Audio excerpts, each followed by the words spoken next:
ভার্সিটির ক্লাস শেষ হলো, বাজে প্রায় দুপুর একটা। হাতে কেমিস্ট্রির বই। দ্রুত পায়ে হেঁটে চলেছি টিউশনিতে। যেতে প্রায় ৪৫ মিনিট লেগে যাবে। মেয়ের মায়ের একটাই কথা, লেট করে আসা যাবে না, কিন্তু ঘন্টার বেশি হলে সমস্যা নেই। আমি তাতেই রাজি হয়েছি, কারণ এই বেকার জীবনে টিউশনি বড়ই একটা সম্বল। কিছুক্ষণ পর থামলাম একটা বিশাল ৫ তলা বাড়িতে। নিজের অবস্থা দেখে নিজেই হেসে দিলাম। পুরো শরীর ঘেমে একাকার। বড়লোকের বাসায় পড়াতে এসেছি, কিভাবে কি আর যাওয়া যায়।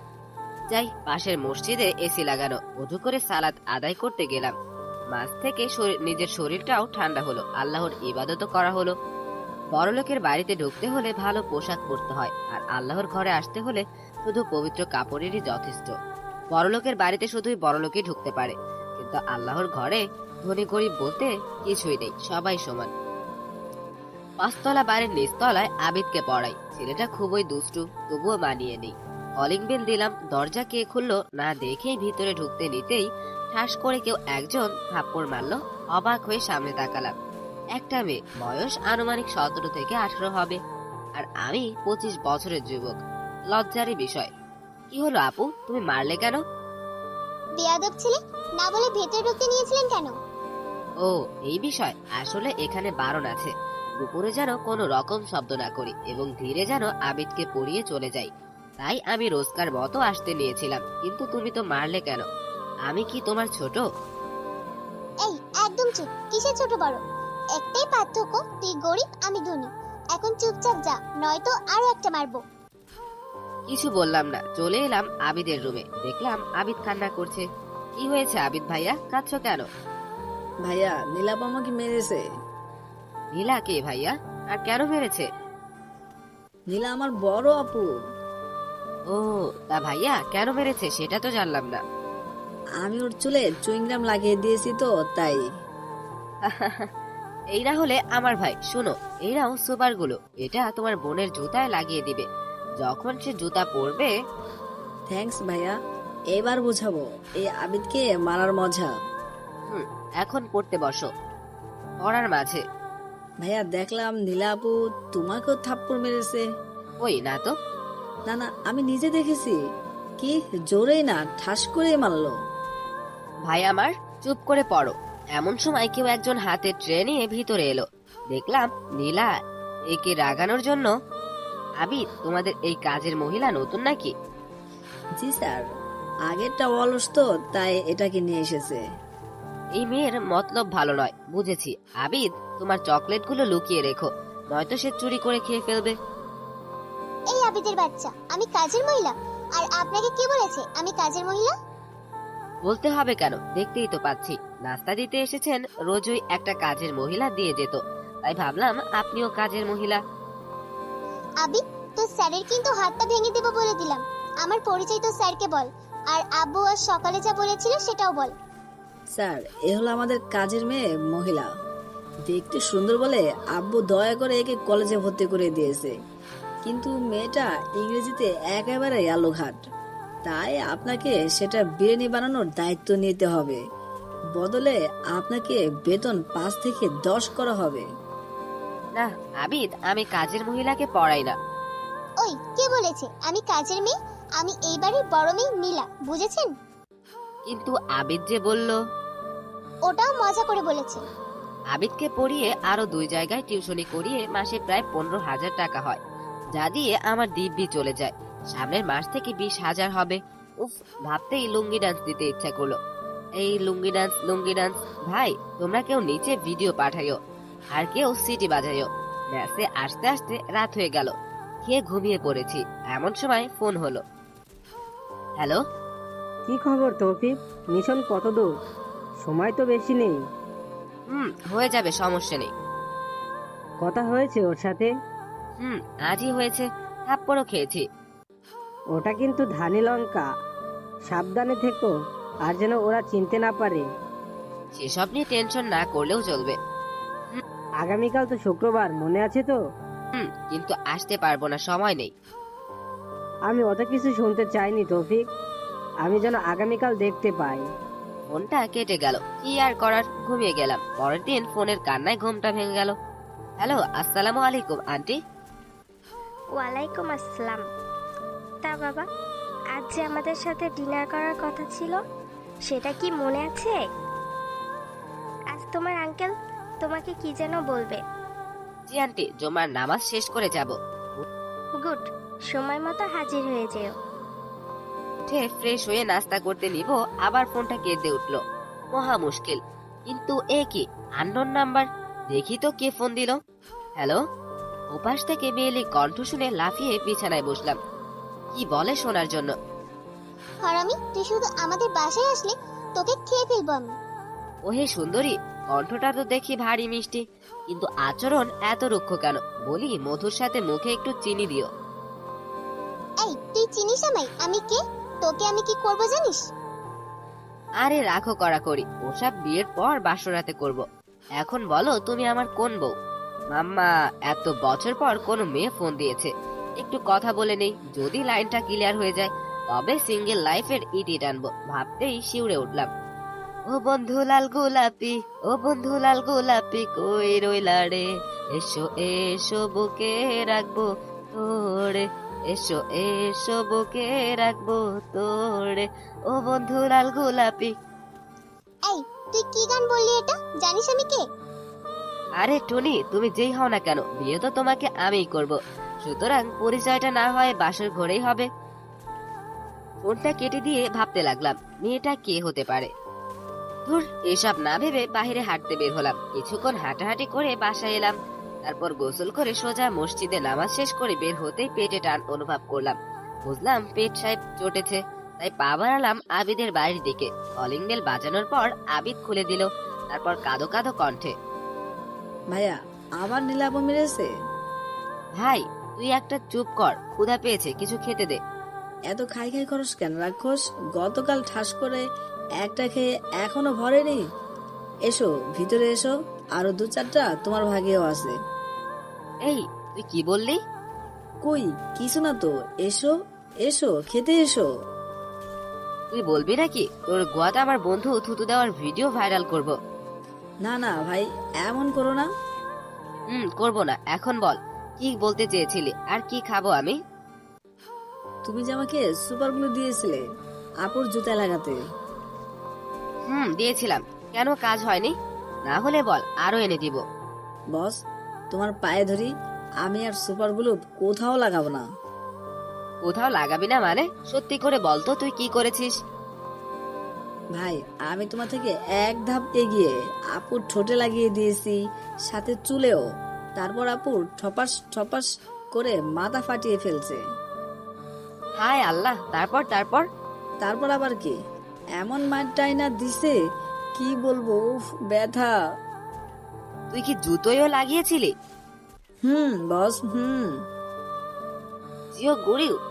তা এখন তোর বোন কোথায়? কই আর থাকবে, খেতে বসেছে। আর আব্বু তোমাকে মনে হয় এর জন্যই ডেকেছে। হ্যাঁ বল। আর আর সকালে তুমি আপুকে কি গানটাই না শোনালে, পুরোই ফাটিয়ে দিয়েছো। সকালে তোর আপুকে গান শোনালাম কখন? আরে আজ সকালে আপু তো তোমাকে এখানে আসার জন্য ফোন করেছিল, কিন্তু তুমি। ভাই শোন, এখন বল পরিস্থিতি কেমন? ভালো হলে ক্ষুধা পেয়েছে খাবো, না হলে আমি আসি কেমন? আবিদ তো নাছর বান্দা, টেনে নিয়ে গেল ডাইনিং এ। চোখ গেল নীলার দিকে। বেচারির কপালে ব্যান্ডেজ, চুলগুলো অনেকখানি কাটা। ঠোঁটের অবস্থা কি আর বলবো, থাক এটা। আসসালামু আলাইকুম আঙ্কেল। ওয়ালাইকুম আসসালাম। তা এসব কি শুনছি? কি শুনছেন আঙ্কেল, একটু আমাদেরও বলেন, আমরাও শুনি। ফাজল ছেলে মস্করা করো বলে তুমি নীলাকে কাজের মেয়ে বলছো কেন? আমি কি বলেছি? আবিদ নিজেই বলছে, এটাও বলল এই মেয়েটা নাকি ইংরেজিতে আলু ঘাটি, তাই আমাকে বিরিয়ানি বানানোর দায়িত্ব নিতে হবে। বিশ্বাস না হলে আবিদের থেকে শুনুন। আর সব কি সত্যি আবিদ? আঙ্কেল, শুধু শুধু বাচ্চাদের সাথে এমন করছেন কেন? ছোট মানুষ। জানো ও আমার মামুনি এত সুন্দর চুলগুলো সুপারগুলো লাগিয়েছে, এমনকি ঠোঁটেও। আঙ্কেল, পায়েও লাগিয়েছিল, দেখছেন কাজের মেয়ের মাথা ফেটে গিয়েছে। নীলা ধপাস করে নাকে ঘুষি মেরে দিল, তারপর আমি সেন্সলেস। যখন জ্ঞান ফিরল তখন দেখি আমি বিছানায় শুয়ে নাকে ব্যান্ডেজ। হায় হায়, কে করলো আমার এমন সর্বনাশ? ওই থেকে যেন আবিদের হাসির শব্দ পেলাম। আমার পাশে দেখি আবিদ শুয়ে, ওর নাকেও ব্যান্ডেজ। ভাই, তোকেও মেরেছে ওই কাজের মেয়ে? আর বইলো না ভাইয়া, তোমাকে বাঁচাতে গিয়ে আমার এই দৃশ্য। ভাই, ক্ষুধা পেয়েছে, খেতে দে। এমন সময় নীলা খাবার নিয়ে এলো। এই কাজের মেয়ে খারাপ স্যার, একে তুলে খাইয়ে দে। তোর হাতগুলো ভাঙবো কিন্তু আমি, আবিদ। আবিদ এমন সময় নীলা খাবার নিয়ে এলো। আবিদ, আমার হাতটা মনে হয় ভেঙে গেছে। ও মা গো, টুরু ব্যথা। Sir, ambulance. এই কাজের মেয়ে, অ্যাম্বুলেন্সকে ফোন কর। আমার স্যারটা ময়রা যাবে। ও স্যার, স্যার ময়রেন না স্যার, আর হেয়ার কাটিং করা এখনো বাকি। কি বললি? আমি মারতেছি আর তুই হিয়াকে নিয়ে পড়ে আছিস? সেই দুপুরে ডেকে এনে এখনো না খিলিয়ে রাখছিস। কে বললো না খেয়ে রেখেছি? একটা ঘুষি খাওয়ালাম না, এত খেয়েছেন যে বদহজম হয়ে গেছে। আবিদ, আমি আসি, এখানে থাকবো না, আর তোকে পড়াতেও আসবো না, চলি। স্যার, এই অবস্থা যাবেন? কি করে যাইবেন? না আসলে বড় আপু একটু অমনি। আরে না, সমস্যা নেই। আর শোনো, আমি বোধহয় আর আসবো না, চলি। মন খারাপ করে অভিনয় করে বাইরে এসে উড়াচুড়া নেচে ম্যাচে আসতেই খিদা বেড়ে গেল। দ্রুত কিচেনে গেলাম, দেখলাম আমার জন্য কিছু খাবার রয়েছে, যা আমার জন্য যথেষ্ট। খেয়ে ঘুমাতে গিয়ে আরেক ভেজাল মনে পড়লো। ঠিক তখনই ফোন এলো। ভয়ে ভয়ে রিসিভ করলাম। হ্যালো। তোমাকে কি বলেছিলাম মনে আছে? এখন কয়টা বাজে দেখো। মনে আছে। আর এখন রাত 10টা বাজে। আমি যথা সময়ে পৌঁছে যাব। সাবধানে আসবে। আল্লাহ হাফেজ। আল্লাহ হাফেজ। ফোনটা কেটে ঘুমিয়ে গেলাম। ঠিক রাত 11টায় ঘুম থেকে উঠি, রেডি হয়ে নিচে এলাম। তারপর চুপি চুপি ম্যাচ থেকে বের হয়ে হাঁটতে লাগলাম। আধ ঘন্টা হেঁটে পৌঁছে গেলাম গ্যারেজে, যেখান থেকে টয়োটা ফিল্ডার। হয়তো ভাবছেন এই একটা গাড়ির নামই সব গল্প দেই কেন, তবে আমি বলবো এই গাড়িটা আমার ফেভারিট। আশা আছে ইনশাল্লাহ আমি গাড়ির মালিক হব। গাড়িতে উঠে দ্রুত স্টার্ট দিতে নিলাম, কিন্তু হচ্ছে না। প্রায় 1 মাস পর স্টার্ট দিলে যা হয় আর কি। তবুও অনেক চেষ্টায় সফল হলাম। রাত তখন 1:45। তীর বেগে ছুটে চলেছে সামনের দিকে। প্রায় 2 ঘন্টা পর পৌঁছে গেলাম আমার গন্তব্যস্থানে। গাড়িটা পার্কিং করে বের হলাম সামনে দোতলা একটা বাড়ির সামনে। কলিং বেল বাজালাম, একটু পর খুলে গেল দরজা। সামনে দাঁড়িয়ে আছেন একজন মহিলা, রাগী চোখে। কি হয়েছে আম্মু, এভাবে তাকিয়ে আছো কেন? তুই জানিস না কেন তাকিয়েছি? এতক্ষণে তোর আসার সময় হলো? ওসব রাখো, ভিতরে চলো, ক্ষুধা পেয়েছে, কিছু খেতে দাও। এই, তোর নাকে ব্যান্ডেজ কেন? কি হয়েছে? কিছু না, বাথরুমে পড়ে গিয়েছিলাম। তুমি খেতে দিবে নাকি চলে যাব? ঘুম পেয়েছে আমার। বদমাস, চুপচাপ খেতে শুরু কর। কবজি ডুবিয়ে খেয়ে রুমে এলাম। কতদিন পর নিজ রুমে এলাম, ভালোই লাগছে। এদিকে আপু, স্যার তো চলে গেল, এখন কি হবে? সব তোমার জন্য হয়েছে। আমার হেয়ার কাটিং কি হবে? তোর হিয়া মানে? সত্যি করে বল, হিয়াকে? কই, কেউ না তো। আর এমনি কি বললাম, তুমি থাকো, আমি ঘুমাবো। নীলার এটা কি আমি ঠিক করলাম? সেই দিনও চর মেরেছি, কিছু বলিনি। আজকেও ঘুষি মেরেছে, তবুও চুপ করেছিল। আজ হঠাৎ কি এমন হলো যে মন খারাপ করে চলে গেল? তবে কি সত্যি বেশি করে ফেলেছি? পরের দিন সোমবার। তোর আব্বুর তো আগামীকাল মৃত্যুবার্ষিকী, মনে আছে? বাজার করে আন, মসজিদে মিলাদ করাতে হবে। হ্যাঁ আম্মু, মনে আছে। তুমি লিস্ট করে আনো, আমি যাব একটু পর। তোর বাবার স্বপ্নটা কিন্তু তুই এখনো পূরণ করতে পারলি না। আম্মু, আমি চেষ্টা করছি তো, এত তাড়াহুড়ো করলে কি হয়? ধীরে ধীরে এগোতে হবে। এখন লিস্টটা দাও, বেলা তো হয়ে গেল। আম্মু কিছু না বলে চলে গেল। একটু পর হাতে ইয়া বড় একটা লিস্ট এনে দিল। সেটা নিয়ে চললাম বাজারে। বাজার করতে করতে প্রায় দুপুর হয়ে এলো, তবুও শেষ হয় না। বিকেল 5টায় শেষ হলো। পিছনে তাকিয়ে দেখি পুরো 2টো ভ্যান ভর্তি ব্যাগ। বাসায় এলাম। আম্মু, এই যে লিস্ট, আর সামনে 2টো ভ্যানে রাখা মালামাল তুমি বুঝে নাও, আমি ঘুমাবো। ফ্রেশ না হয়েই বিছানায় গা এলিয়ে দিলাম। আজ 5 দিন হলো আবিদকে পড়াতে যায় না। আবিদ তো ধরেই নিয়েছে, আর যাব না। আর নীলা, চলুন নীলা কি ভাবছে জেনে আসি। হতচ্ছাড়া, তোর জন্য ছেলেটা আর আসছে না। তোকে তো আমার দেখতেও ইচ্ছে করছে না, বদনি। আমি কি জানতাম যে তিনি মাইন্ড করবে আর পড়াতে আসবে না? তুই কি মানুষের মন বুঝিস যে জানলে আর করবি না? তোকে 2 দিন সময় দিলাম, যেভাবে পারিস তৌফিককে আনবি, নয়তো তোকে কি করব নিজেও জানি না। কি হলো, এভাবে আছিস কেন? যা বের হ, আমাকে রান্না করতে দে।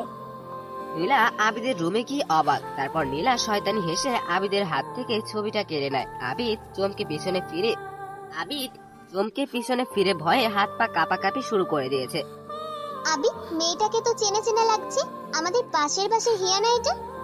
আপু ছবিটা দিয়ে দে প্লিজ, কাউকে বলিস না। বলবো না। তার আগে বল, ছবিটা তুই পেলি কোথায়? এটা আমাকে তৌফিক স্যার এনে দিয়েছে। কি, স্যার হয়ে ছাত্রকে এসব? ছি ছি ছি। তা তো স্যার আসে না কেন এখন? হয়তো স্যার মইরা গেছে কাজের মেয়ের ঘুষি খেয়ে। দেখছি তোর পাখা গজিয়েছে। দাঁড়া, আম্মুকে এই ছবিটা দেখাই। আম্মু, আম্মু। আপা আপা আর বলবো না, আমার লক্ষ্মী আপা চুপ করো। ঠিক আছে, এবার শোন, তোর স্যারের নাম্বারটা দে। স্যারের নাম্বার কি করবে? দাঁড়াও, আমি আম্মুকে বলছি তুমি স্যারকে লাইন মারার চেষ্টা করছো। বেশি বুঝিস কেন? তোর স্যার কেন আসে না সেটা জানবো। কেন, এর আগে তো ফোন করেছিলে, তখন স্যার কি সুন্দর গান গাইছিল, মনে নেই? আবার ওই নাম্বারে ডায়াল করো, পেয়ে যাবে। এখনই ছবিটা দাও। ও হ্যাঁ, তাই তো। তাহলে তো তোর কোনো প্রয়োজন নেই, এখন তোকে বাস দিব। চল আমার কাছে। রাতে শুয়ে আছি, এমন সময় ফোন কেঁদে উঠলো। দেখলাম সেই অচেনা নাম্বার। হ্যালো অদেখা সুন্দরী, আবার কেন মনে করলে আমায়? ওই, তুই জানিস আমি কে? পরিচয় না দিলে জানবো কিভাবে? আবিদের বড় বোন নীলা আমি। ও কাজের মেয়েটা? ছি ছি, শেষে কিনা কাজের মেয়ে আমাকে ফোন দিল। যত সব, ফোন রাখেন। ওই ওই কাজের মেয়েকে তোকে সত্যি আমি চিবিয়ে খাবো। এই তো দেখি রাক্ষসী রে বাবা, তা আমাকে পেলে তো খাবেন। কেন, আবিদকে পড়াতে আসবেন না? জি না। প্লিজ পড়াতে আসুন, আবিদ বেচারা মন খারাপ করে আছে। এত করে যখন রিকোয়েস্ট করছেন তখন না হয় যাব। আমি আবার কাজের মেয়ের কথা ফেলতে পারি না। কি বললি? ঠিক আছে, যাব না। আরে না না, আপনি আসবেন প্লিজ। ওকে কাজের মেয়ে, ফোনটা কেটে দিলাম। পরের দিন। হ্যাঁ হ্যাঁ ঠিক আছে। আজ থেকে পড়াতে আসলে সবার আগে আমার জন্য কিটক্যাট চকলেট আনতে হবে, ফুচকা আনতে হবে অতিরিক্ত ঝাল দিয়ে। আর হ্যাঁ, এইগুলো যেন আবিদ না জানে, তবে ওকে আবার ভাগ দিতে হবে। আচ্ছা জানবে না, কিন্তু কথা হলো আমি টাকা পাবো কই? টাকা পাবেন কই মানে? এভাবে চেয়ে আছেন কেন? আমার লজ্জা করে তো। আমি কি বলেছি টাকা নেই মানে? টাকা নেই মানে নেই, তাছাড়া টিউশনি করে যা পাই সেটা আমারই হয় না। আর তো আপনার জন্য ফুচকা আনবো, এটা আমার পক্ষে অসম্ভব। ঠিক আছে, আমি টাকা দিচ্ছি, এই নিন, এখন আনবেন কেমন? না আনলে কিন্তু সোজা বলে দিব আব্বুকে। তার প্রয়োজন নেই। কে এসেছিল? আবিদ। আবিদ কেমন যেন লজ্জা পেয়ে চুপ করে আছে। হঠাৎ চোখ গেল ওর গালে, এতেই বুঝে গেলাম। বাবা আবিদ, আজকাল গালেও লিপস্টিক দিচ্ছ? হ্যাঁ তাই তো। এই, তোর গায়ে লিপস্টিক কেন? আর দেখে মনে হচ্ছে আমারই, যেটা গতকাল চুরি হয়ে গেছিল। ভাইয়া, ওই বজ্জাত মেয়েটা আমার ইজ্জত লুটে নিয়েছে। নীলা উঠে গিয়ে ধপাস ধপ উত্তম মাধ্যম দিতে শুরু করে দিয়েছে।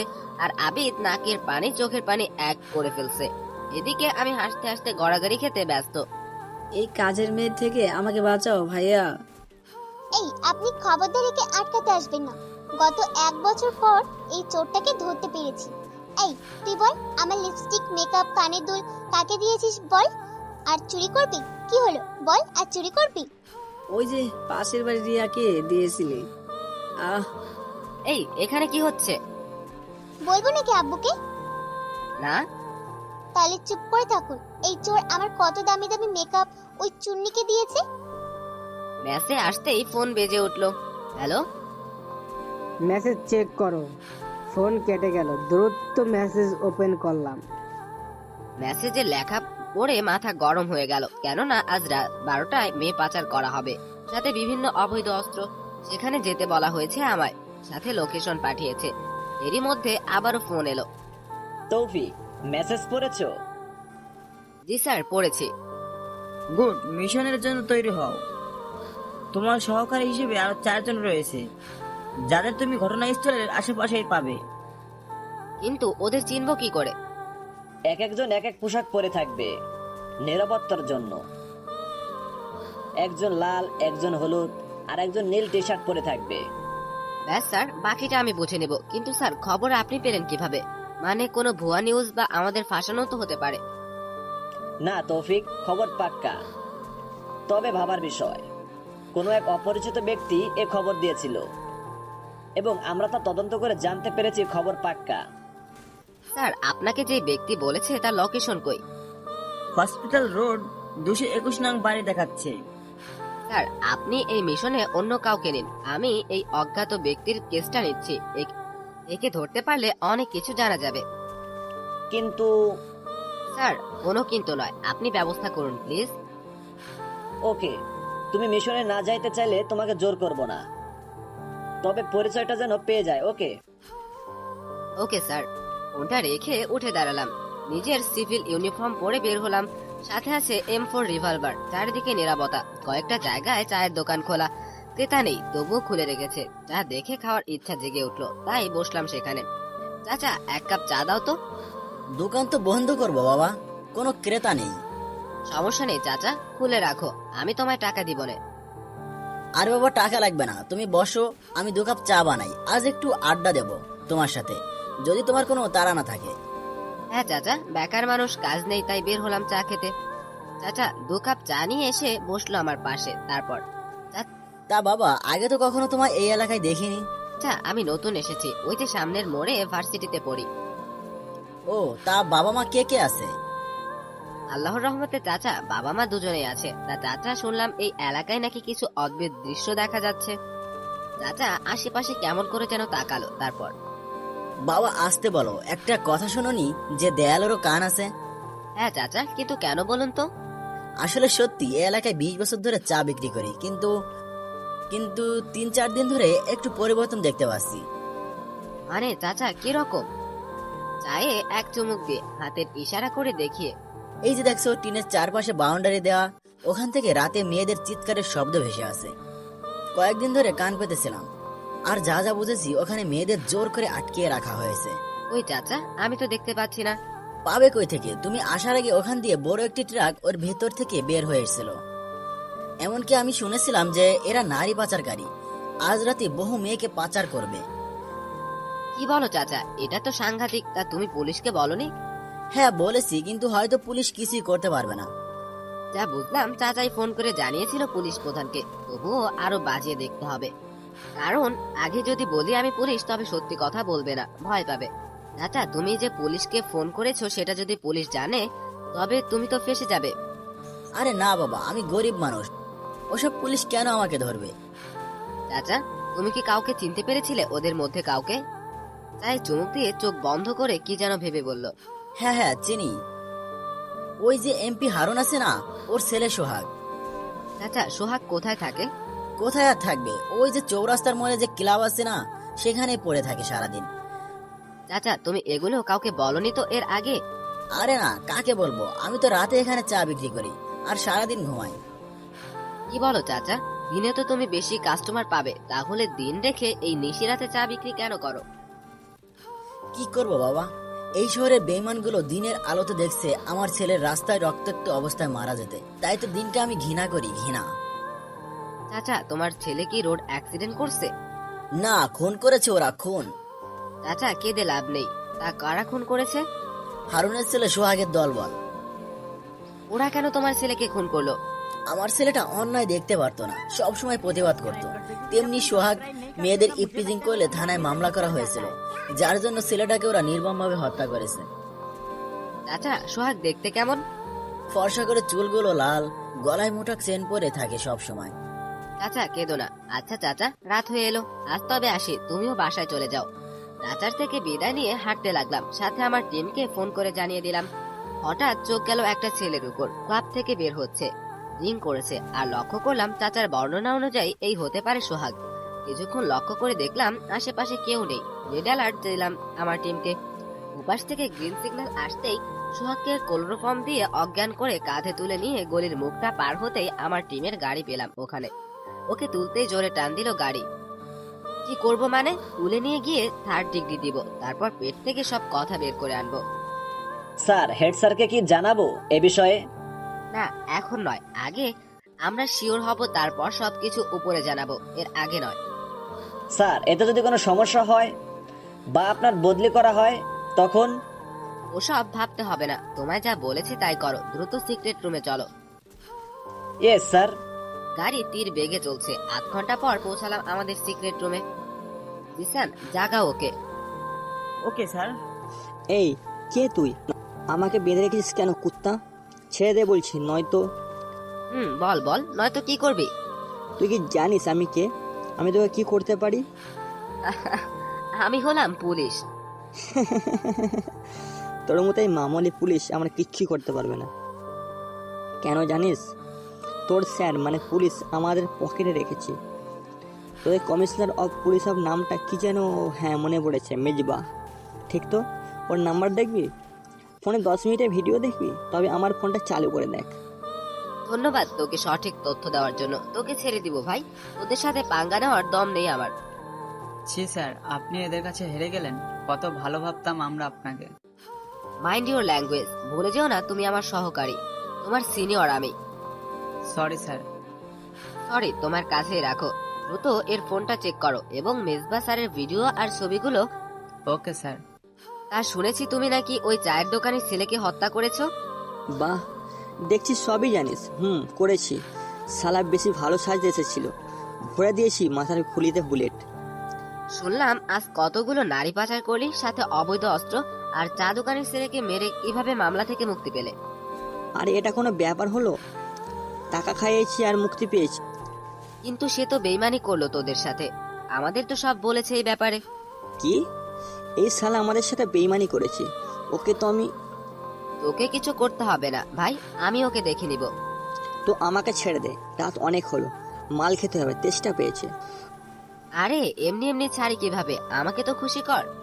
ও, এই বিষয়ে সমস্যা নেই। এই নে, এই ব্যাগে 15টা নীল হীরা আছে, দাম প্রায় 100 কোটি টাকা। বাহ, তোকে ধন্যবাদ। তোরা আর কি প্রয়োজন বল। আলবিদা।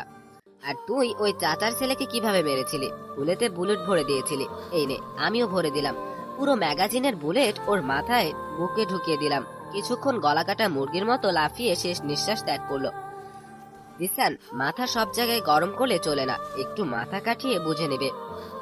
সরি স্যার, এই হীরাগুলো নিলেন যে? এই হীরাগুলোই মেয়ে আর অস্ত্রের দাম, যা অবৈধ।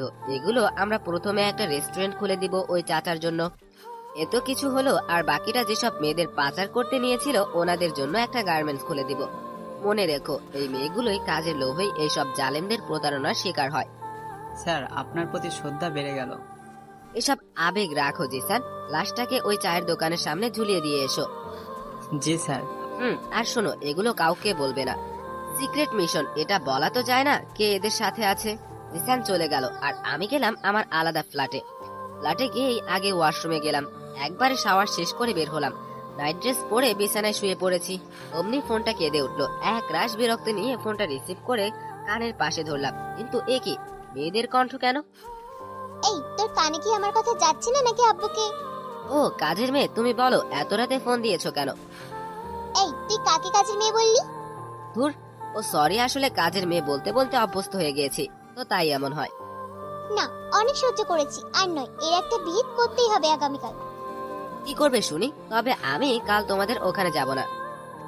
শালি, তুই আমাকে কি সহ্য করলি? সহ্য তো আমি তোকে করছি। কাল না আসলে আমি নিজেই তোর মেসে আসবো।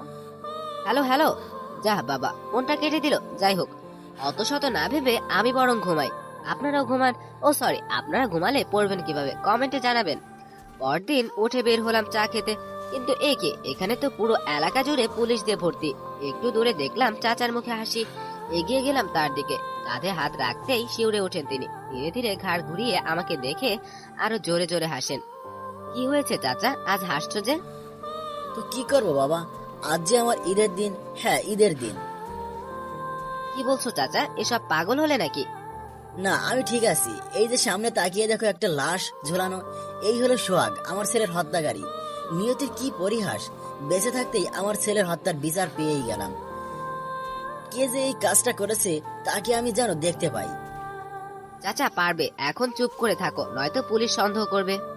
এমন সময় দুজন পুলিশ আমাদের দিকে এগিয়ে এলো। তারপর, কিরে, তোরা তো ফিস ফিস করছিস, আবার হাসছিস? এর মানে কি বলতো? এই চায়ের দোকানটা কার বলো তো? জি স্যার, আমার। কি তাহলে নিশ্চিত তুই এই খুন করা দেখেছিস? না হলে করেছিস? আর এই ছেলেটা কে? আসলে আমরা গতকাল এখান থেকে রাতে চা খেয়ে একসাথে দোকান বন্ধ করে চলে গিয়েছিলাম। প্রথম পুলিশ ও দ্বিতীয় পুলিশের কানে কানে। যা মক্কেল পেয়ে গেলাম, চল চেয়ে নি। আরে সাধারণ পাবলিক ঝামেলা করতে পারে, এর চেয়ে এমপি কে বলনি কেসের জন্য টাকা লাগবে, আর আর এরাই খুন করেছে। জানিসই তো আগামীকাল কতগুলো মেয়ে পাচার করেছে, বন্দর দিয়ে সেগুলো হয়তো এতক্ষণ পৌঁছে গিয়েছে। কাল রাতে কি খাটুনিটা না করতে হলো কমিশনারকে বোঝাতে। আর আমাদের মাত্র 25% করে, আর 50% কমিশনার একাই নেবে। আমি মনে মনে হাসলাম। যাক, তাহলে এরাই সেই মক্কেল। জানতো তোমাদের এই কথোপকথন যে আমার এই বোতাম ক্যামেরা রেকর্ড করে নিয়েছে। আরে বেটা, কিছু হবে না। খবর কি পেয়েছিস? এমপির ছেলে কমিশনারের ভিডিও ভাইরাল করেছে, হয়তো তার জন্যই কমিশনার নিজেই এই খুন করেছে। যাক, তাহলে আর ওকে ভাগ দিতে হবে না। কি হলো, আপনাদের ফিসফিস শেষ হলে বলুন, আমরা আবার টিউশনে আছে। এত তাড়া কিসের? যা এখান থেকে, যত সব। চাচা, আমি আসি, রাতে তোমার জন্য একটা সারপ্রাইজ আছে বলে চলে এলাম। দুপুরে টিউশনিতে গেলাম আবিদের বাসায়, কিন্তু এ কি, পুরো বাড়িতে এত লোক কেন? মনের মধ্যে দুঃখ শুরু করে দিল। এলা কিছু করেনি তো? সবাই কেমন করে যেন তাকিয়ে আছে আমার দিকে। একটু পরে আবিদ এলো। এই আবিদ। ভাইয়া এসে গেছো? দ্রুত আমার সাথে টর্চো। কি হয়েছে আঙ্কেল? আঙ্কেল ঠাস ঠাস করে কয়েকটা থাপ্পড় মেরে দিল। তারপর, বেয়াদব লুচ্চা জানোয়ার, তুই এমন কেন রে? আজ তোর আসল রূপ দেখলাম।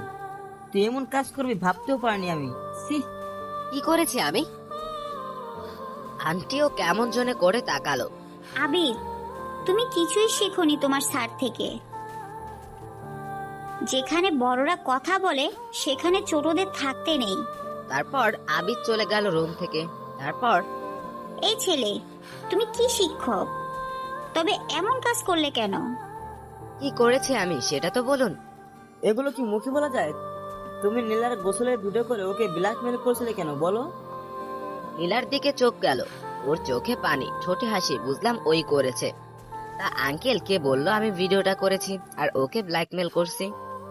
অনেক হয়েছে, আর নয়। আজ এক্ষুনি তুমি নীলাকে বিয়ে করবে। সরি আঙ্কেল, আমি পারবো না। বাবা দেখো, তুমি যা করেছো আমি ক্ষমা করে দিয়েছি, কিন্তু এখন নীলাকে কে বিয়ে করে বলো? আর আমি সব ব্যবস্থা করে ফেলেছি। এখন বাবা আমার সম্মানটা বাঁচাও।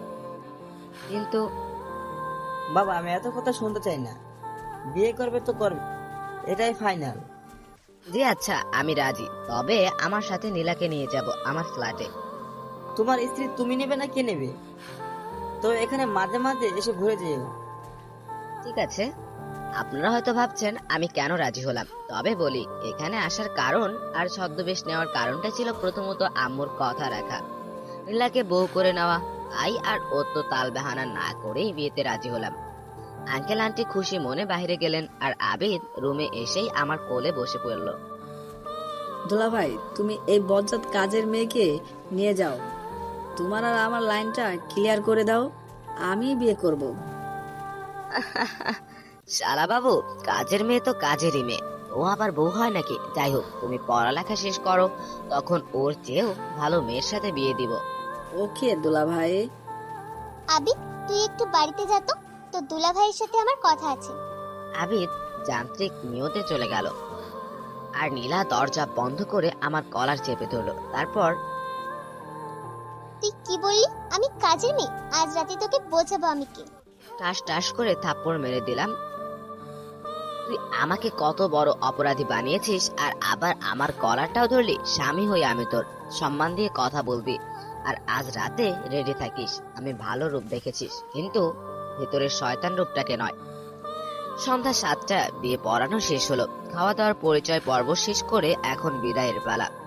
বাবা এই নাও চাবি, তোমাদের জন্য আমার ছোট একটা উপহার। চাবিটা নিয়ে তেড়ে তেড়ে আবার আঙ্কেলকে দিলাম। তারপর, আঙ্কেল এটার প্রয়োজন নেই, এর চেয়েও অনেক দামি গাড়ি আমাদের আছে, আর এইসব গাড়ির চেয়েও মূল্যবান সম্পদ আপনি আমাকে দিয়েছেন, এতেই আমি খুশি। কিন্তু যাবে কিভাবে? আঙ্কেল, এখান থেকে সামনের গ্যারেজে আমার গাড়ি রয়েছে, আমি ওটা আনছি। বলেই সোজা গ্যারেজ থেকে গাড়িটা আনলাম। আঙ্কেল আন্টি সহ সবাই অবাক হয়ে তাকালো, কারণ আঙ্কেলের দেওয়া গাড়ির মতো 10টা গাড়ি বিক্রি করেও আমার একটা গাড়ি হবে না। এটা তোমার গাড়ি বাবা? জি আঙ্কেল, যাই হোক পরে একদিন সব বলবো। নীলা গাড়িতে ওঠো। নীলা গাড়িতে উঠে বসলো আর আমি গাড়ির ড্রাইভ শুরু করে দিলাম। রাত 12টা, হাতে বেল্ট নিয়ে এগিয়ে চলেছি নীলার সামনে। নীলা আমার থেকে কিছু দূরে মেঝেতে পড়ে আছে। বুঝলেন না তো আমার হাতে বেল্ট কেন আর নীলা মেঝেতে কেন? ফ্ল্যাশব্যাক আসুন 20 মিনিট আগে। এক রাশ রাগ নিয়ে রুমে প্রবেশ করতেই নীলা আমার কলারটা চেপে ধরে ফেললো। ঘটনা এত দ্রুত হলো যে আমি ভয় পেয়ে গিয়েছিলাম, তবুও নিজেকে সামলিয়ে নিলাম। কি হলো নীলা, এসব কি হচ্ছে? ফকিরের বাচ্চা, তোকে এখানে কে নিয়ে আসতে বলেছে আমাকে? এত ভোট করে থাকবো কি করে আমি? দেখুন আমি বড়লোক নই, গরিব। আর কথা হলো আমি তো তোমাকে বিয়ে করতে চাইনি, তুমি নিজেই করেছো, তাও মিথ্যা অপবাদ দিয়ে। করেছি, নিজের জিদের কাছে নিজেকে কোরবানি দিয়েছি। এখন তোকে জ্বালিয়ে মারবো, আমাকে কাজের মেয়ে বলা তাই না? এবার তো আমি কাজের ছেলে বানিয়ে রাখবো তোকে। এগুলো কি বলছো নীলা? আমি তোমার স্বামী, আর স্বামীর কলার কেউ ধরে, তাও আবার বাসর ঘরে? গালে হাত দিয়ে নীলার দিকে তাকালাম। তুমি নিজের স্বামীর গায়ে হাত তুলতে পারলে? কেন পারবো না? ফকির আবির স্বামী, তোকে তো আমি। আবার চর মারার আগেই হাত দুটো মুচড়ে ধরে বুলেট গতিতে পর পর 5টা মেরে দিয়েছি, যে তাল সামলাতে না পেরে পড়ে গিয়েছে। এখনো মনের আশা মেটেনি। প্যান্ট থেকে বেলটা খুলে ফেললাম। ইস, আমার 1,500 টাকার বিল। এগিয়ে যেতে লাগলাম। আমি শরীরের সমস্ত শক্তি দিয়ে মারতে শুরু করলাম। কিছুক্ষণ পর, শোন, তোর মতো মেয়ে আর যাই হোক কারো স্ত্রী হতে পারে না। এরপর থেকে শুধু হাত চলবে, জানিসই তো আমি এখন থেকে তোর সার জম। ওয়াশরুমে যাব, আমাকে একটু নিয়ে চলুন। কেন কেন? ওয়াশরুমে গিয়ে কি করবি? এটা তো ছোট লোকের ফ্ল্যাট, দয়া করে ওই ওয়াশরুমে যাস না। প্লিজ আমাকে মাফ করে দিন, আপনি যা বলবেন তাই করব, শুধু আমাকে ওয়াশরুমে নিয়ে চলুন, প্রচুর জ্বালা করছে পিঠে। নীলার কথাটা শুনে বুকটা কেমন কেঁপে উঠলো। এই কি করলাম আমি রাগের মাথায়? আমি এসব দ্রুত নীলাকে কোলে নিয়ে ওয়াশরুমে গেলাম। ফ্রেশ করে নিয়ে এসে বিছানায় শোয়ালাম, কিন্তু পিঠে মনে হয় দাগ হয়ে গিয়েছে, মলম দিতে হবে। বাধ্য হয়ে নীলার কাপড়গুলো খুলে দিলাম, তারপর মলমগুলো লাগিয়ে দিলাম। সোফায় এসে শুয়ে পড়লাম, কিন্তু মাঝরাতে অনুভব করলাম বুকের উপর ভারী কিছু। চোখ খুলে দেখি নীলা আমার বুকের উপর শুয়ে আছে। কি হলো নীলা, তুমি এখানে কেন? যাও বিছানায় ঘুমিয়ে পড়ো। না, আমি এখানেই ঘুমাবো। ছোট লোকদের বুকে ঘুমাতে নেই, যাও বিছানায় যাও। প্লিজ মাফ করে দাও, আমি তো তখন মজা করতে গিয়ে ওভার রিয়েক্ট করে চড় মেরেছিলাম। আমি কি জানতাম তুমি এতটা রেগে যাবে? সরি। সরি দিয়ে কিছুই হবে না, চলো বিছানায় চলো, ঘুমাবো। কি আর করার, নতুন বউয়ের আবদার। গেলাম বিছানায়। নীলার এই সৌন্দর্য বারবার ওর প্রতি আকৃষ্ট করছে, তবুও নিজেকে সামলিয়ে নিলাম। এই অবস্থায় ওর উপর পুরুষত্ব ফেলতে গেলেও নিজের প্রতি নিজেরই ঘৃণা লাগবে। নীলা ঘুমিয়ে গিয়েছে। আমি বেলকুনিতে এসে দাঁড়িয়ে পড়লাম, হাতে গিটার। গান গাওয়ার ইচ্ছে নেই, তবুও বেশি উড়ে বাজিয়ে চলেছি। পরের দিন, নীলা, এই নীলা। গায়ে হাত দিয়ে দেখি জ্বর। দ্রুত ওয়াশরুম থেকে পানি ঢালতে শুরু করলাম, সাথে ডাক্তারকে ফোন দিলাম। 4 দিন পর বাসায় শুয়ে আছি, এমন সময় কলিং বেল বেজে উঠলো। বিরক্ত নিয়ে দরজা খুলেই দরজা খুলে অবাক, কারণ সামনে আবিদ দাঁড়িয়ে। আরে আবিদ, তুমি এখানে? চিনলে কিভাবে? বলার আগেই যা বললো তা শুনে আমি অবাক। আরে ভাইয়া, তুমি এখানে কি করে? তাহলে তাহলে কি তোমাকে ওরা চিঠি দিয়ে বলেছিল আমায়? কে বা কারা আমাকে চিঠি দিতে বলেছে আবিদ? আমি তোমার বাসায় যাচ্ছিলাম, হঠাৎ করে কোথায় থেকে দুটো মুখোশ পরা ব্যক্তি আসে, আমাকে চিঠি দিল এবং সাথে ঠিকানাও, এবং আরো বললো আমি যেন এখানে পৌঁছে দেই, আর এর জন্য আমাকে 500 টাকার নোট দিয়েছে। দেখি সেই নোটটা, আর কি আছে এই চিঠিতে, দেখি দাও। আবিদ চিঠি প্লাস পকেট থেকে 500 টাকার নোট দিল। আমি ওগুলো নিয়ে নিজের মানিব্যাগ থেকে 500 টাকার অন্য একটি নোট আবিদকে দিলাম। আবিদ, এগুলো আমি রেখে দিলাম, আর ভিতরে এসো। নীলা, আবিদ এসেছে। নীলা ঘর থেকে বের হয়ে আবিদকে দেখে জড়িয়ে কেঁদে দিল। আমি ওসব ইমোশনাল নাটক না দেখে দ্রুত আমার সিক্রেট রুমে গেলাম, যেখানে একে একে 5টা কম্পিউটার সারিবদ্ধভাবে আছে। কম্পিউটারগুলো ওপেন করেই 500 টাকার নোটটা স্ক্যান করে নিলাম। যা ভেবেছিলাম তাই। নোটটার উপর ইনভিজিবল পেন দ্বারা একটা কোড লেখা। কোড দেখে হেসে দিলাম। তারপর দ্রুত গতিতে কিবোর্ড টাইপ করতে লাগলাম। কাজ শেষ করে চিঠিটা খুলে দেখলাম এখানেও কোড ব্যবহার করা, যা আমার খুব পরিচিত। তাহলে আবারও যেতে হবে সিক্রেট ওয়েবসাইটে। ঢুকতেই মেসেজ দেখতে পেলাম একে একে 5টা। সব হয়েছে নীলার জন্য, ওর জন্যই এত কিছু হলো। রাগে না, রাগলে চলবে না। এমন সময় ছোট একটা মেসেজ এলো ওপাশ থেকে। হা হা হা, না এসে তো কোনো উপায় নেই। চলে এসে অনেক দিন হলো, আড্ডা দেওয়া হয় না। তো তাহলে যেতেই হচ্ছে। TDR11 কখনো আড্ডাতে বসে না। কম্পিউটার বন্ধ করে বের হয়ে এলাম রুম থেকে। তারপর রুমে তালা মেরে দিলাম। রুমে ঢুকতেই রুমে তালা দিয়ে নিজের ঘরে মনে হয় নীলার কাছে আসব। এমন সময় চোখ গেল জানালার থাই গ্লাসে, যেখানে স্পষ্টভাবে দেখা যাচ্ছে কেউ একজন স্নাইপার তাক করে আছে। হ্যাঁ, এ তো আমাকে মারার জন্য তাক করে আছে। ধীর পায়ে জানালার পাশ থেকে সরে আবারও সেই রুমে গেলাম। তালা খুলে ঢুকে পড়লাম। তারপর ফোন বের করে নীলাকে কল দিলাম। আপনি তো বাসায়, তারপরেও ফোন দিলেন যে? নীলা, তোমার ভাইয়ের কাছে তুমি ব্লুটুথ ইয়ারফোন আছে, তুমি চুপ করে শুনো, কথা বলো না। দ্রুত তুমি আবিদের কান থেকে ব্লুটুথটা খুলে ভেঙে ফেলো আর খাটের তলায় শুয়ে পড়ো, ফাস্ট।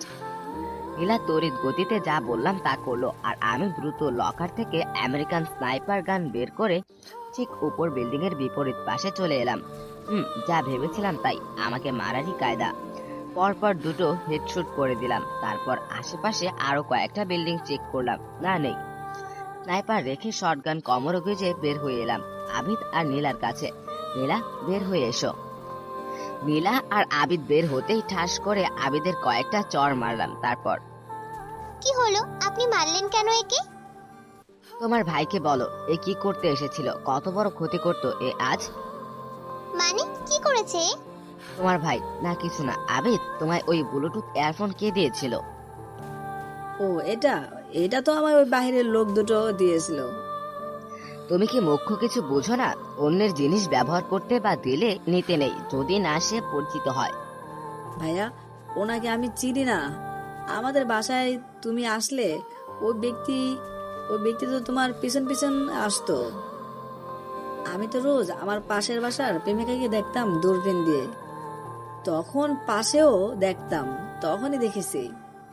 তোমরা কি বলছো? কিছুই বুঝতেছি না আমি। আমি গেলাম কিচেনে। কি বলো আবিদ এসব? আমি তো জানি না। তারপর আর তুমি জানলে কিভাবে? মনে আছে নাকি আরো দেবে? চুপচাপ এখানে বসো। আরে না না, আমি বসছি। ভাইয়া, কি হলো? এই আপুটা তোমাকে ভয় পায় কেন? আর কি করছো তুমি? কিচ্ছু নয় আবিদ, তুমি ওই যে কম্পিউটার গেম খেলো, আর নীলা আমার সাথে এসো। নীলাকে নিয়ে কিচেনে এসে জড়িয়ে ধরে কিস করা শুরু করলাম। কি হয়েছে? হ্যাঁ, কাটা ঘায়ে নুনে ছিটে দিচ্ছেন। আরে বউ, রাগ করো কেন? শালা ছিল তাই একটু ভাব নিলাম। ভাবো তাহলে সেই দিন আমি মজা করতে কি করলেন? আসলে রাগটা উঠে গিয়েছিল। রান্না করো, ক্ষুধা পেয়েছে। কি হলো, এভাবে চেয়ে আছো কেন? এটা কি হচ্ছে? কোনটা সোনা? আপনার হাত আমার পেটে কেন? ধুর, এখন তো শুধু পেটে হাত দিয়েছি। আজ রাতেই সব হবে, কারণ আমার হিংসা হচ্ছে আমার বউ বিয়ের পরেও কুমারী রয়ে গেছে। কি বলেন এসব? আবিদ শুনতে পাবে। উফ, এত কথা বলো কেন? রান্না করো, ক্ষুধা পেয়েছে। নীলা রান্না করতে শুরু করলো, আর আমি ভাবছি এরা কেন এখানে এলো আর কতদিন ধরে ফলো করছে আমায়। না, এখানে আর থাকা যাবে না। কিন্তু নীলার কি হবে? একে কি জানিয়ে দিব আমার পরিচয়? না থাক, পরে জানাবো। মনে মনে ভাবছি, হঠাৎ আহ করে নীলার চিৎকার শুনে দ্রুত ওর দিকে তাকালাম। দেখলাম নীলার দিকে তাকিয়ে দেখি হাত কেটে ফেলেছে। রাগ উঠে ঠাস করে চড় মেরে দিলাম। মারলেন কেন? বাবার বাসায় কি শিখেছিস? খাওয়া আর জমিদারি করা? মেরে হাড্ডি পুঁতে ফেলবো। চুপচাপ এখানে বস, আমি আসছি। ফার্স্ট এড বক্স দিয়ে ব্যান্ডেজ করে দিলাম। তারপর নিজেই রান্না করতে শুরু করলাম। এই যে শুনছেন, আমার না পিঠে চুলকাচ্ছে। তো কি করব, এখনো সব মুডে নেই। এই নাও, এটা দিয়ে কাজ চালাও। এই কি হয়েছে, এভাবে চেয়ে আছো কেন? আমি আজকে বাবার কাছে যাব, থাকবো না আপনার কাছে। ওসবে কান্না দিয়ে রান্না করতে লাগলাম। এমন সময় হুট করে নীলা দৌড়ে আমার কাছে আসলো। তারপর, তৌফিক, ওই পাশের ছাদে লাশ। কই লাশ দেখি, চলো তো। আরে বউ, ওকে আমি মেরেছি। ওই যে দেখো ছাদের পাশে ঝুলে আছে আর হাত দিয়ে রক্ত পড়ছে। আবিদ কই? ওই যে খাটের নিচে শুয়ে পড়েছে ভয়ে। আমার ভয় করছে, আমি এখানে থাকবো না। ঠিক আছে, তোমরা খেতে আসো। ছোট ভাই আবিদ, আমি আছি, ভয় নেই, বের হয়ে এসে খাবে। আবিদ মুচকি এসে বের হয়ে এলো নীলা আর আবিদকে নিয়ে খেতে। আমি খাবো না। আবিদ, ওই যে পাশের রুমে টিভি আছে, ওইখানে গিয়ে টিভি দেখো আর খাও। আবিদ ফ্রুত করে চলে গেল। এই আপনি আমার ভাইকে কি করেছেন বলুন তো? আমি হাজারবার বললেও শুনে না, আপনি একবার বললেই সেটা না করে থামে না। ভালোবাসা পাগলি, এটাই ভালোবাসা। তুমি একজনকে ভালোবাসো, দেখবে সেও তোমাকে ভালোবাসার জন্য পাগল হয়ে থাকবে। কই, আমি তো আপনাকে ভালোবাসি, আপনি তো আমাকে পাত্তাই দেন না। নীলা দেখো, তুমি যেটাকে ভালোবাসা বলছো ওটা ভালোবাসা নয়, ওটা হলো রাগ, অভিমান আর প্রতিশোধ। তুমি এখনো ভালোবাসতে পারোনি, আগে ভালোবাসো, দেখবা আমিও ঠিক তখনই ভালোবাসবো। খাওয়া তো শেষ হলো, চলো উঠি, কাজ আছে। নীলাকে নিয়ে চলে এলাম। কিছুক্ষণ টিভি দেখতেই লাশের পচা গন্ধ নাকে আসতেছিল। দ্রুত পুলিশকে ফোন দিলাম। নীলা, তুমি আর আবিদ ওই যে পার্কিং এ রাখা, নিয়ে যাও, এই নাও চাবি। ওটা কার গাড়ি? আমি অবসরে ভাড়া চালাতাম, তুমি যাও দ্রুত। নীলাকে আর আবিদকে বের করে দিয়ে দ্রুত ফোন করলাম হেড অফিসে। Hello sir. হ্যাঁ তৌফিক, বলো।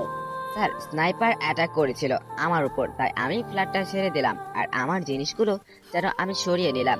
আর আন্ডারগ্রাউন্ডে আমি এখন মিশনে নামবো।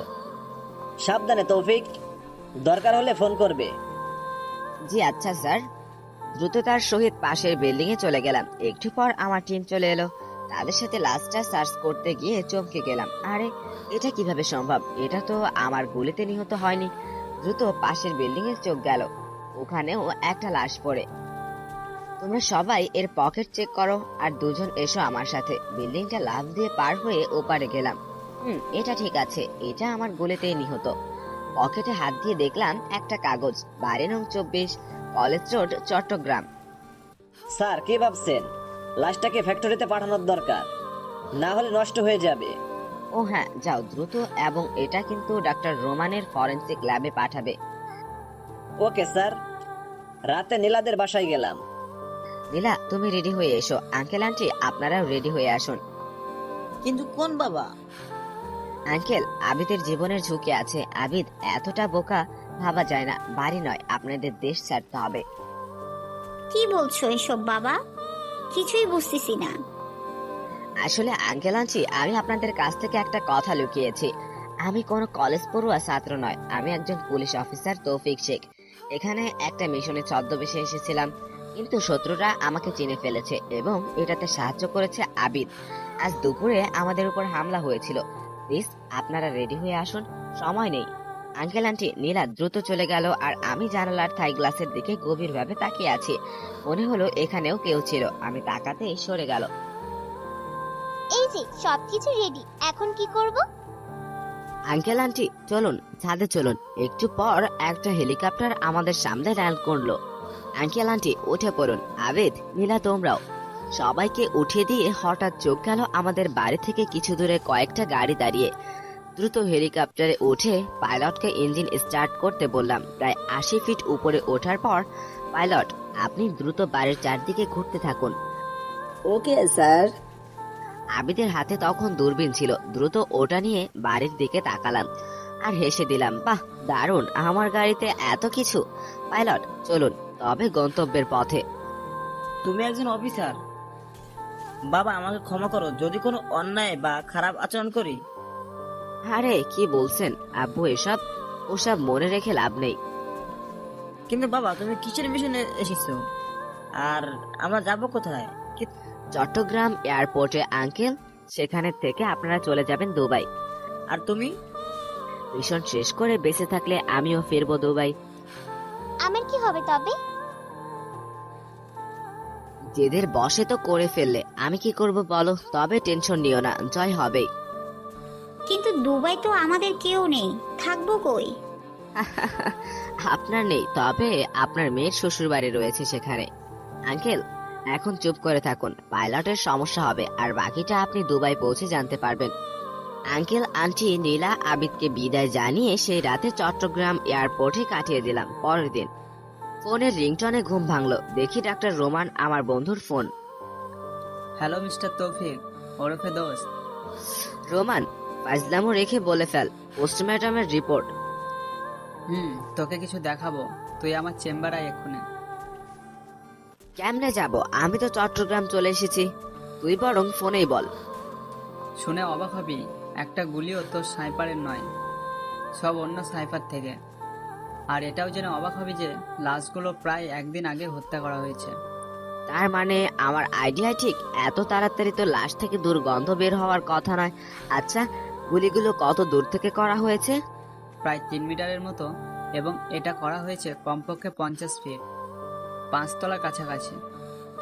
ঠিক আছে, তুই লাশগুলোকে আরো খুঁটিয়ে দেখ, আমি রাফিকে পাঠিয়ে দিব। ঠিক আছে।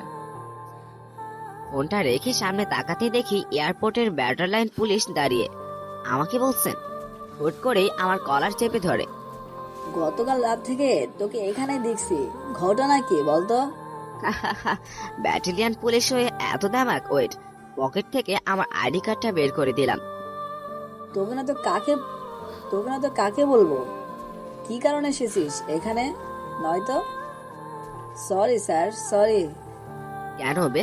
বল, কি করবি? বলে ফেল, কি করবি? চল তোর বাবার সাথে কথা বলে আসি, দেখি তোর চাকরিটা কি করা যায়। স্যার প্লিজ, আমার চাকরি কিছু করবেন না। গত কয়েকদিন এখানে কিছু সন্দেহজনক লোক দেখেছি, এখানে ভিড় করতো। আমি ভেবেছি আপনি হয়তো তাদের লোক। সন্দেহজনক লোক মানে? তারা এখানে কি করতো? আসলে স্যার, বিমানবন্দরে কর্তৃপক্ষ ঘুষ খেয়ে অবৈধ কাজে লিপ্ত হয়েছে। বিমানবন্দর কর্তৃপক্ষ কোন কোন সদস্য? চলো আমাকে দেখিয়ে দিবে ফার্স্ট। স্যার, আমার চাকরি চলে যাবে না তো প্লিজ? দেখো, এটা আমাদের দেশের প্রশ্ন, দেখিয়ে দাও কোন সেই ব্যক্তি। পুলিশের সাথে গেলাম, গিয়ে দেখি আরে এ তো জয়, আমার বেস্ট ফ্রেন্ড। জয়? জয় মাথা তুলে আমার দিকে তাকাতেই আবার পাশের দিকে তাকালো, তারপর আরে দোস্ত, তুই এখানে কি মনে করে? বল, চা খাবি না কফি? তুমি যাও, আমি কথা বলছি। তো জয় বল, তোর কি খবর? হ্যাঁ, কোনো রকম। আর কি তোর খবর, কি বল? দেশে কবে আসলি? আমি তো দেশে প্রায় 2 বছর আগে এসেছি, কিন্তু তুই এখানে চাকরি করিস বলিসনি তো। আসলে তোর নাম্বার ছিল না আমার কাছে, তাই আর যোগাযোগ হয়নি। তুই এমন করছিস কেন? ভালোভাবে কথা বল। আর পুলিশ যা বললো তা কি সত্যি? কি বলেছো? তুই সবই জানিস, সত্যি করে সবকিছু বলে দে, নয়তো। প্লিজ শোন, এমন করিস না, তুই তো আমার ভাই, প্লিজ শোন আমার কথা। শুনছি, তুই বল। তুই যা ভাবছিস তা কিছুই না, আসলে আমি তো এত কিছু জানতে চাই না, তুই এখান থেকে কি কি অবৈধ কাজ করছিস সেটা বল। বললি আর বলে দেবো শালা। তুই তো দেখি সেই আগের বাচ্চায় রয়ে গেলি। তোর বাপ, আমি দেখতে রিভলভার ম্যাগাজিন কোনো বুলেট আছে কিনা। পকেট থেকে আরো একটা রিভলভার বের করে ওর হাতে কবজিতে শুট করে দিলাম। সাথে সাথে জয় এর চিৎকার, কি হলো রে? মার, আমাকে মার, শালা চিৎকার বন্ধ কর বলেই কাগজ ওর মুখের মধ্যে ঢুকিয়ে দিলাম। এবার গো গো শব্দ হচ্ছে শুধু। হঠাৎ প্রচুর বেগে পিছে মনে হলো কিছু একটা ঢুকে গেল, সাথে সাথে নিচে পড়ে গেলাম। চোখ গেল কেমন যেন বন্ধ হয়ে আসছে। সামনে ভেসে উঠলো নীলার মুখ। কে গুলি করেছে তাকে দেখার জন্য পিছনে ঘুরে হেসে দিলাম, কারণ এই সেই পুলিশ। তুই আমাদের ধান্দা বন্ধ করবি? আমি আগে জানতাম তুই পুলিশ এখানে আসবে। বস, অ্যাক্টিং কেমন করছে? ফাটিয়ে দিয়েছিস। এত দ্রুত আমাকে হসপিটালে নিয়ে চল, আর ওর ব্যবস্থা আমি করব। যতই হোক আমরা বন্ধু বলে কথা। যখন চোখ খুললাম নিজেকে বালুচরের উপর দেখতে পেলাম। মনে পড়ে গেল গতকাল রাতের কথা। জয় আমাকে হসপিটালে নিয়ে গিয়ে গুলিটুকু বের করে কোথাও যেন নিয়ে যাচ্ছিল। পথিমধ্যে জ্ঞান ফেরায় ওদের ফাঁকি দিয়ে পালিয়ে আসি, কিন্তু এটা আমি কোথায়? না, এভাবে বসে থাকলে হবে না। সামনে তাকিয়ে দেখি সুন্দর শুধু নীল জলরাশি, যতদূর চোখ যায় শুধু পানি আর পানি। ক্ষুধাও পেয়েছে। জঙ্গলের মধ্যে ঢুকে খাবার খুঁজতে শুরু করলাম। পেয়েও গেলাম বন ড্রাগনের ফল, এটা দিয়েই আপাতত চলে যাবে আমার।